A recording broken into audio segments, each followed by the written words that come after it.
Thank you, Mr. Deputy Speaker. I'd like to ask my question without notice to the Prime Minister with regards to ethnic clashes in the city. And I'd like to ask the Minister for Police and Minister for Defense to take note as well. Mr. Speaker, my question without notice again is directed to the Prime Minister. I am very concerned about the recent incidences of ethnic clashes in Port Moresby and the general rise in crime and offenses elsewhere that goes largely unpunished. Mr. Speaker, Deputy Speaker, we see people walking the streets of Port Moresby armed with weapons, bush knives, machetes, even guns. We see criminals attacking mothers and stealing their shopping bags and groceries as they return from shopping. Our citizens are being killed week in, week out. We see the recent spate of criminal activities in Port Moresby and the ethnic clashes, which has rendered much of our city no longer safe. The impression of us getting is that our people no longer respect our laws and even are no longer afraid of police. Mr. Speaker, Mr. Deputy Speaker, very recently, and I'm talking last week Friday, the Porabada landowners, the Porabada villages were attacked, and truckloads of ethnic tribesmen loading 10-seaters, 5-doors, making their way down to Porabada to attack the people down there. An important LNG site. The Baroni landowners very recently, we hear. The Saraga landowners. And Mr. Speaker, it has come to our attention and we all can no longer deny that the traditional landowners around the Central Province and Port Moresby are no longer respected. I, as a Papuan leader, and Papuan leaders, are sick of this nonsense. As Papuan leaders, we cannot take it. We cannot tolerate it anymore. Something needs to be done, and done quickly. Media news coming out each week is very disturbing.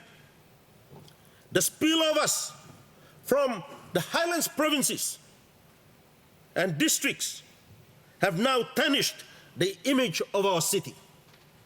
And something needs to be done immediately to deal with this law and order issue that is affecting our country. Prime Minister, it is very encouraging to see you as CEO of our country, traveling the world, selling our country for investment opportunities. But our local issues, especially law and order issues, need to be dealt with if we are to be the country for conducive investment. And so, Prime Minister, in recent days, in the last 10 days, there are 6 matters in the space of two weeks or 10 days. The silence of the government is deafening. Prime Minister, Port Moresby is no longer safe. It's no longer safe. And so, Mr. Speaker, through you, may I ask the following questions to the Prime Minister. Are you aware that the majority of the ethnic clashes in the city involves tribesmen from Tari-Pori? People from your own electorate, unfortunately. We acknowledge that my comments does not include many of our citizens from Hela province, in particular, Tari-Pori, are law-abiding citizens. Mr. Speaker, the Constitution allows citizens to travel freely within Papua New Guinea to do work, raise their families, and do business. Our cities belong to Papua New Guineans. But what we want is to know is, as Prime Minister and as the member for Tari-Pori, what steps are you going to take to stop these tribal fights and ethnic clashes once and once for all? Number 4, Mr. Speaker, what steps will you take to reassure the residents of National Capital District that your tribesmen will cease from using the city as tribal fighting venues? Number 5, what steps will you take?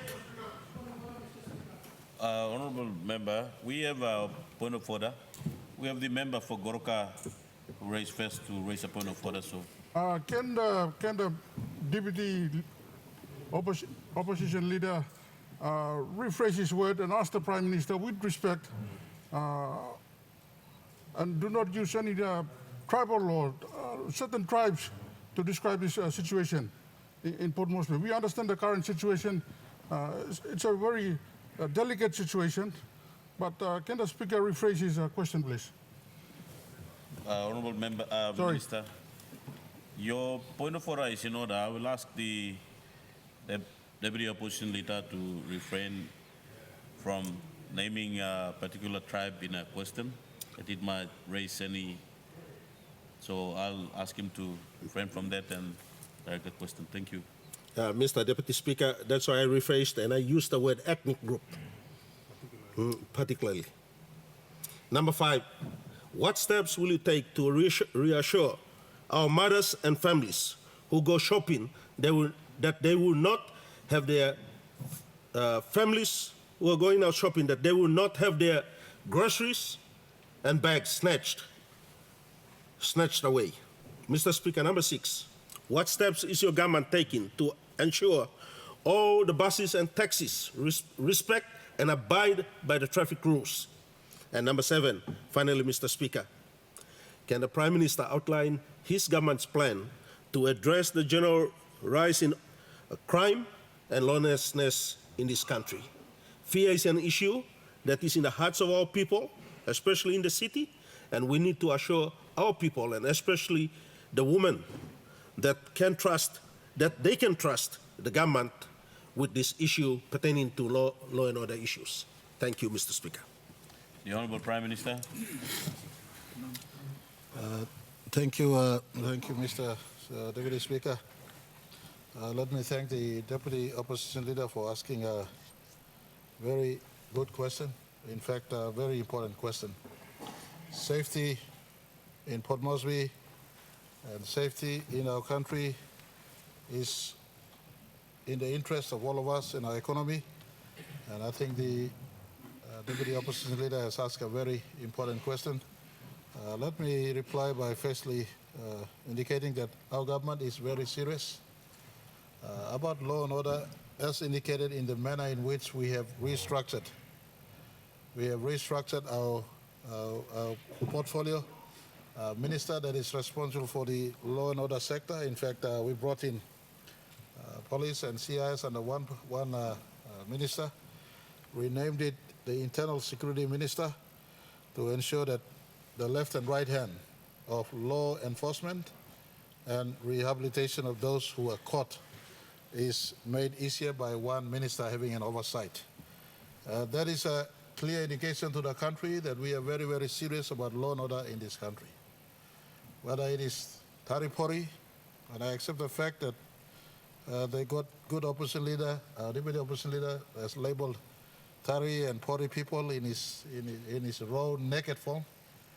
I take that labeling, but let me also say it is not all Tari-Pori people who are engaged in these sort of activities in the city or in the country. The last time I went into Kiriwina-Goodenough and traveled to a program that he hosted, he did inform me that you don't have only Taris up there, but we have also Tari-type people in this island.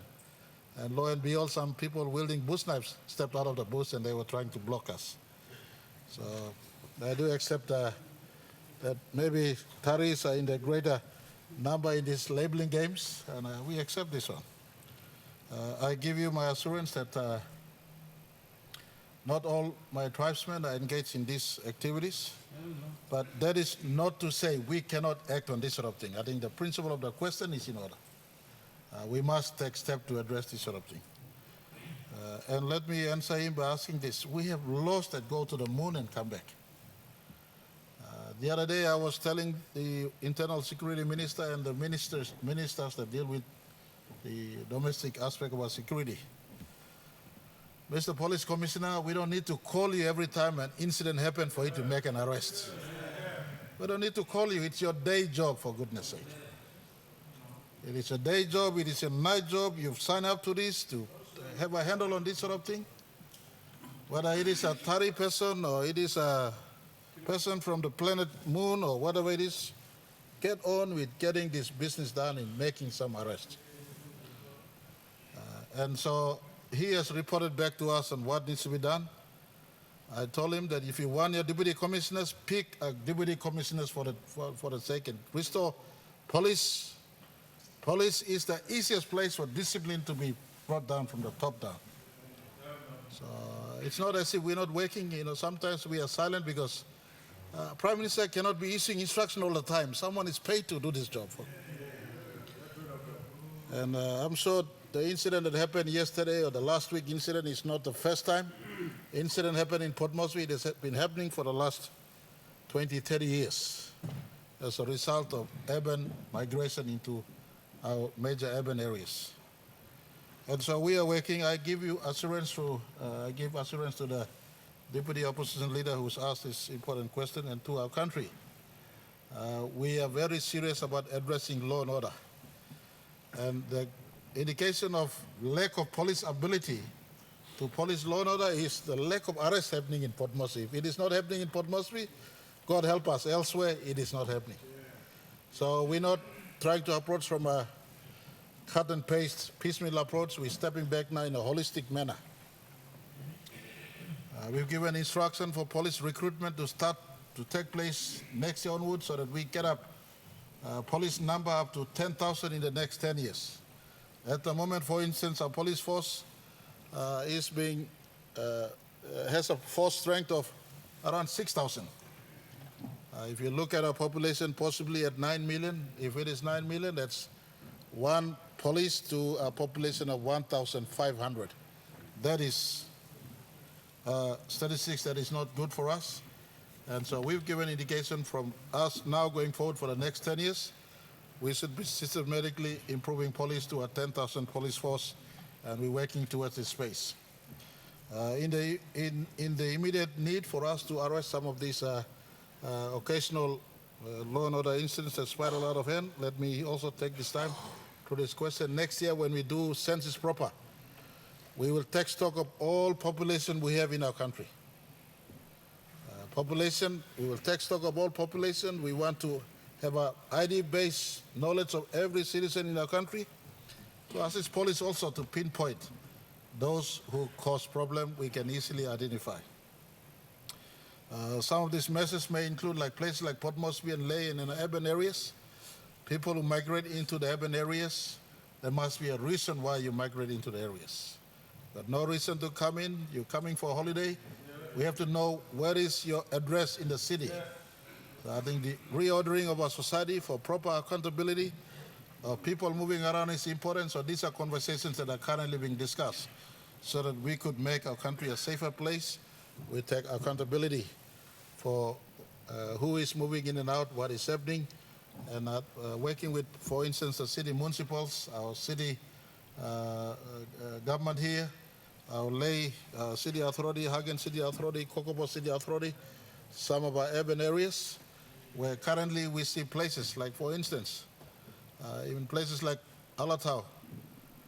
There are hardly any Taris there, but there are criminal activities in Alatau that has happened in the last few years. A place like Kokopo, there are hardly any Taris there, but criminal activities has emerged in the last few years there. It is a bubble that is almost bursting. We, as this government, we want to put a serious pulses on this one and contain it, because many years in the past we were treating the police sector and law and justice sector on a piecemeal basis. As we come to budget proper next year, there'll be some serious allocation to police, especially geared towards police training and additional police. And the police minister or the internal security minister has already issued good instruction to the police commissioner. Basic police patrol, basic police discipline, basic police, calling police parade every Monday in police station across. And again, as I conclude, these are some things that we need to work in tandem, and police, through this question, the arrest of criminals is not the Prime Minister's responsibility. Prime Minister's responsibility is to appoint commissioners and deputy commissioners and give resources to police. It is those in those paid offices who need to step up and doing. If it is Prime Minister's tribesmen or Tari-Pori men or whatever for that matter, it mustn't stop police from doing the work to making arrests. Crime do happen. Crime do happen. It is police that must respond. For instance, we have gun law that we passed. Gun law passed already. One of the hardest laws on the face of planet Earth, whether homemade or factory made, you have got gun, illegal gun, life imprisonment. My job to pass law has been passed already. It's someone's job to make the arrest now. I take this time to give assurance to the deputy opposition leader. I cannot control every Tari-Pori. There are criminals also in Tari-Pori as there are criminals elsewhere. But we will do our very best to order our society, starting with the census that will take place next year. And we want to know everyone by the end of the next 2-3 years. Everyone must have an ID card for you to vote, or for you to travel, for you to get any ticket, for you to open a bank account. We need to know who you are. We need to know your address. I think enough of sometimes allowing for too much space for people to move in and out. There must be some level of control and element in our public spaces so that we account for, and hopefully down the line, Tari is not blamed, but we pinpoint law as a lawbreaker as it happens. Thank you very much for this important question. Please, as I conclude, Mr. Police Commissioner, I don't need to instruct you to make arrests. It is your job. Get on with doing the work.